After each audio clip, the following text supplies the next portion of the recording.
What is up, guys? It's time to roll initiative, and let's jump into the next encounter. Today is going to be a review on Tasha's Cauldron of Everything. I'm currently coming off of my live stream at launch to talk about the book on YouTube real quick. It is currently like 2:30 in the morning here. I didn't stream it on YouTube because YouTube doesn't really enjoy low channels streaming, so I streamed it on my Twitch. Link in the description. We've been doing streams every other day, or mostly around Saturdays. We've been doing painting minis and playing Baldur's Gate 3, but I figured this time around, since I wasn't the lucky few that got the book early from Wizards of the Coast to review, we'll re-review it on D&D Beyond. I'm not associated with D&D Beyond, so this is not a paid promotion or anything. I didn't get the book for free. I actually paid and pre-ordered it, so let's dive in. So, as you can tell here, we have the Artificer, and I'm going to stress this again. The Artificer is legal. As many times as I said it before, and I'll even go back to, because I was looking at trinkets for the Rogue. Let's go back to the supplement for Rising to the Last War. Where is it? Artificer at the very bottom here. Here we go. Oh, look at this. Look at this paragraph. To the people that believe Artificer is not a legal class. For the 187th time. To everybody on the D&D forums and Reddits that say that this does not matter. It says you can play Artificer in Forgotten Realms. So, again, they moved Artificer over here to make it even more legal, because in Adventurers League you would have to have Player's Handbook +1, and your +1 would have to be Eberron. So I guess this is just an easier way to make the Player's Handbook +1 a little bit easier. I guess I don't know.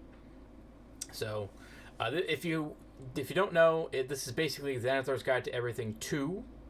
So I've gone through as many of these classes in the last 3 to 4 hours. I can say at least I haven't touched the Barbarian class. The only ones I probably read on stream has been Path of the Beast. Path of the Wild Magic I haven't read. I haven't touched the Bard, but we already know that Bard of Eloquence is just a reprint. Most of the stuff for Artificer was a reprint from what we were looking at. Nothing really got nerfed or buffed, but the Armorer was definitely nerfed a bit. I'm trying to remember off the top of my head what we did, because I am still dealing with coming down from the stream, and also I'm just beat. I'm trying to remember as much as I can, because this is a lot of information to take in. Cleric did not touch. Order of the Domain was a reprint, but Peace and Twilight were new. Nobody wanted to look at that. Druid I didn't touch. Fighter I didn't touch. Monk, Way of the Mercy Monk was good. That was the Witch Doctor type one. And then Astral Self, I actually wouldn't mind trying Astral Self. Paladin we didn't look over. Ranger we did look over. It gives you kind of the new and approved way of the Ranger stuff, plus the Beast Companion is basically, the only thing about the Beast Companion is the sea, or Beast of the Sea and Beast of the Land are almost the same, but they have different movement speeds, because one is focused more on water, one's focused on land. However, Beast of Sky is completely the weakest group out of that, because it just doesn't work well, and I'll probably go into more detailed videos of this if you guys enjoy it.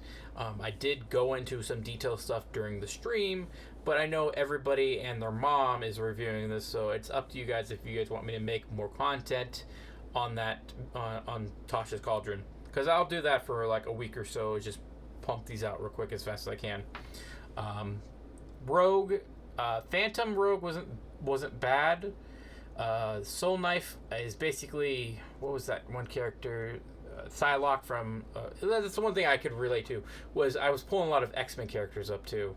Was Psylocke would be your Soul Knife, and then your Path of the Beast would be either Beast from X-Men or Wolverine. Those were the only two I could really think of. The Phantomless Warlock I didn't really like, but the Genie Warlock I do actually like, and I wouldn't mind trying that. Wizards, we all know Blade Singer is just a reprint with some new wording to it. I didn't touch on Group Patron. Magic miscellaneous stuff deals with dragon tattoos and other stuff. I did not touch on that as well. The Dungeon Master tools. Session 0 is a really good chapter or paragraph section that talks about how to run a Session 0. There is some stuff that does make me mad, but I have to give credit where credit's due. They do a good job of telling new DMs how to run a Session 0, even though, like, for I want to say about the last few years, people have been making it. It definitely doesn't bring up the consent form. Thank you. It literally tells the DM to sit them down and to discuss with them what are some hot ticket items not to talk about and not to really have in the game. They do, however, bring up if players are disrespectful and rude to kick them out. I will give them credit there on that one. Sidekicks. Sidekicks are definitely interesting. We during the stream were looking at like creatures. Anything that was half or less could be a sidekick, but players can be sidekicks now, or you can have sidekicks in for story elements. So you can't really have a sidekick be a DMPC. So they got you there. Any which way, expert is going to be your rogue. Your spellcaster is going to be your spellcaster, and your warrior is your generic fighter. And that's the only thing that bothers me is your expert is going to be it's going to be a helpful character to you more than the warrior, and the spellcaster is going to be the kind of the crazy sidekick type character, because I could see most of my joke characters being spellcasters, but warrior is your generic fighter by default. They gave you some new rules on creatures, which kind of defeats my suspicion house rule, because it looks like now you can actually roll on a table and understand a creature without actually using speak to animals or animal handling. Supernatural realms was kind of interesting to read on. Magical phenomenons is crazy stuff like crazy storms going on. Natural hazards goes into a little bit more detail of things that I kind of knew already, that of like falling falling into water, I think was one of them. Falling onto a person was one of them. The puzzle section is kind of your standard way of how to, like, I guess it's like a toolbox way to make a puzzle for your D&D campaign, and it also tells you, hey, don't make the puzzle too complicated. Just remember, use it as a kind of plot convenience for these players to have more information given to them, or more things to get the plot to go further with having like a mystery to it. But any which way, I'm going to sum up the book now since I'm coming up to the 10-minute mark, and I know you guys probably want me to go more into depth with this video. I do enjoy the book. I definitely think if you bought the book, pre-ordered the book, you will be happy with it. I'm glad I paid the money for it.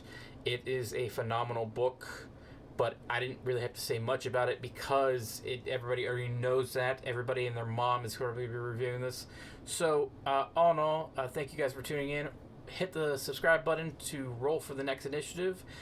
Hit the like button if you guys enjoy me making content for Tasha's Cauldron and everything. Usually I'm using the likes to tell if you guys like or dislike content here. And also post in the comments below what you guys were interested in from the Tasha stuff. I am signing off, and I'll see you guys in the next video.